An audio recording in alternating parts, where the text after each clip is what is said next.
বারবার, এবং বিভিন্ন ধরনের নাটক করছে তার মঞ্চের মধ্যে।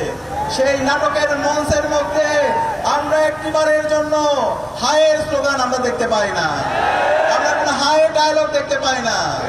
তাহলে আমরা কি ধরে নিব আপনি নায়ের পক্ষে অবস্থান নিচ্ছেন? না মানে হলো হাসিনা, না মানে হচ্ছে মোদি, না মানে হলো হাসিনার যে ফেসিবাদী কাঠামো সেটা রাষ্ট্রের মধ্যে রেখে দেওয়া। আপনারা কি সেই হাসিনা হতে চান? তাহলে বলে দিন, তাহলে আমরা হাসিনাকে যেভাবে ডিল করেছি, হাসিনাকে যেভাবে লাঠি দিয়ে ভারতে পাঠিয়ে দিছি, ঠিক সেভাবে আমরা আপনার সাথে ডিল করব। সুতরাং আপনার অবস্থান পরিষ্কার করেন, এখনো সময় আছে। আমরা আশা করব আপনারা আপনাদের অবস্থান পরিষ্কার করবেন।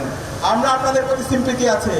আমরা জানি এই বাংলাদেশে শহীদ জিয়ার অনেক অবদান আছে, বেগম খালেদা জিয়ার অবদান আছে, কিন্তু আজকে যে বিএনপি দেখতে পাচ্ছি, সেই বিএনপি বেগম খালেদা জিয়া এবং শহীদ জিয়ার আদর্শ ধারণ করে না।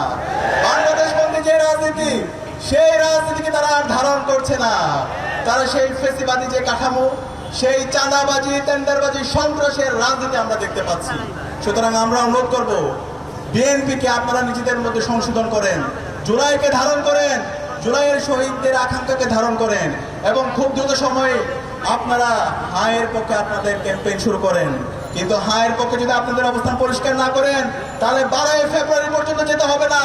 তার আগে বাংলাদেশের মুক্তিকামী ছাত্র জনতা আপনাদের বিরুদ্ধে গণরায় দিয়ে দিবে।